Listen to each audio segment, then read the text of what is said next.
I've done videos on 2 of the 7 principles in the Kybalion. So this is my third video on the 7 laws. Now, this law sounds simple, but I don't think many people understand it. If they did, their doubts would be erased.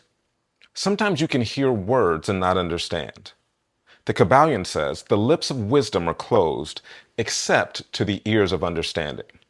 So you only understand when you're ready. And if this video found you, I think you're ready to understand.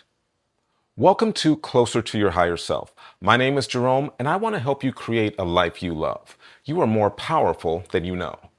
The Kybalion is a book of 7 laws or principles that are the keys to how the universe operates. In the book, it says, the principles of truth are 7.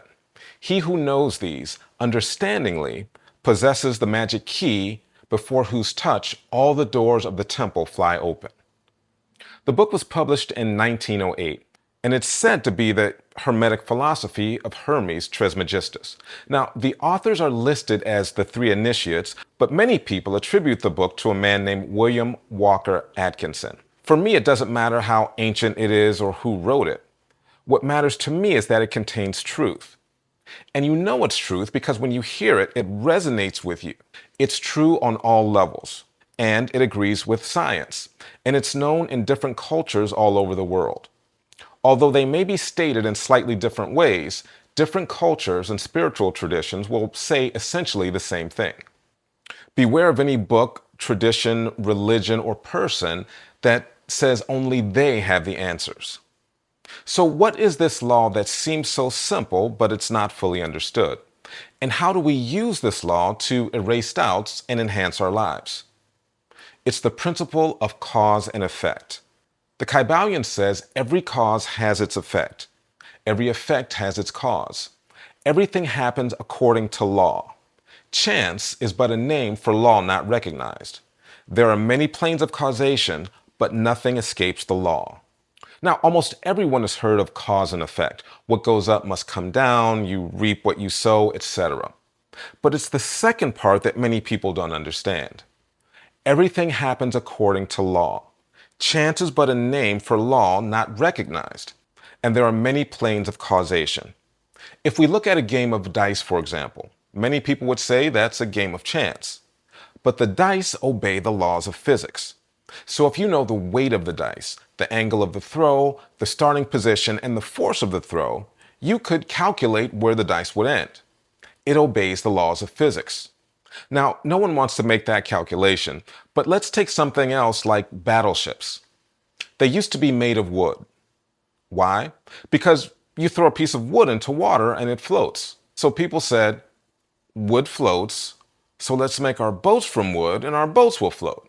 And that piece of metal, that metal sinks, so of course we can't make a boat from that, it'll sink. Those were logical observations, but shipmakers didn't understand the law. The law that dictates why something floats. And once they did, they could make ships from heavier, more durable materials. It's the same with flight. Before the Wright brothers, physicists thought it would be impossible for something heavier than air to fly. They didn't understand the law.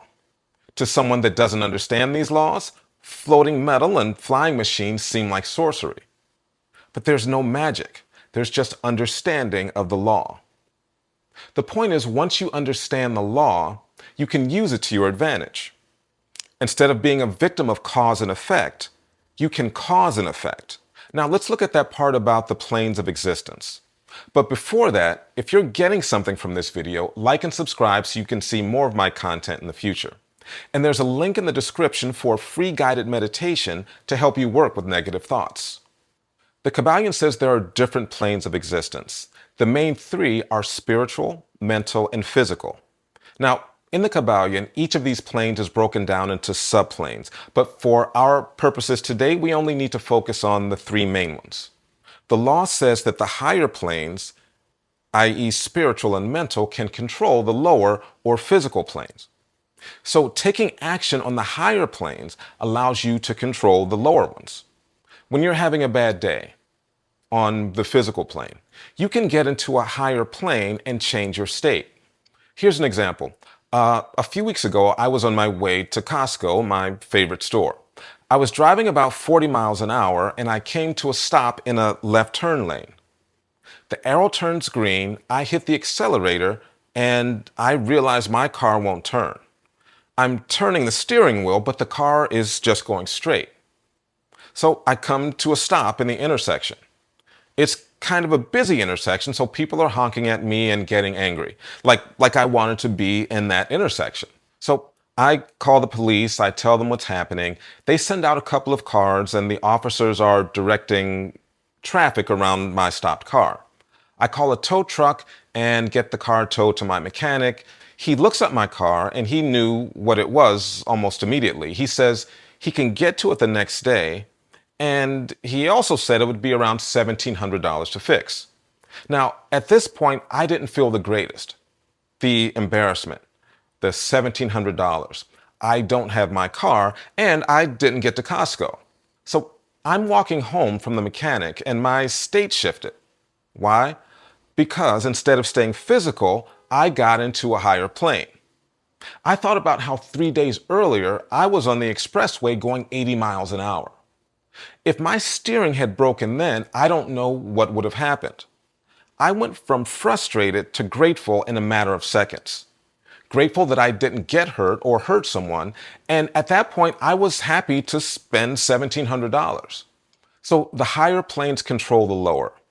You can get into a mental or spiritual plane, change your perspective, and that change will have an effect on your state in the physical plane. Now, just to be clear, these planes aren't really distinct or separate. They kind of blend into each other. It's a matter of their vibration. It's the same way that matter and energy are really the same thing. It's just a matter of how they vibrate. When you're feeling a certain way, sadness, for example, that's an effect, and that feeling, that effect has a cause. Now, you can examine the reason for that effect, and there's a thought or belief that's behind that feeling. The higher controls the lower. And in many cases, you can change that state by using that law, changing your focus. There's a spiritual teacher I used to listen to named Wayne Dyer. He said, when you change the way you look at things, the things you look at change.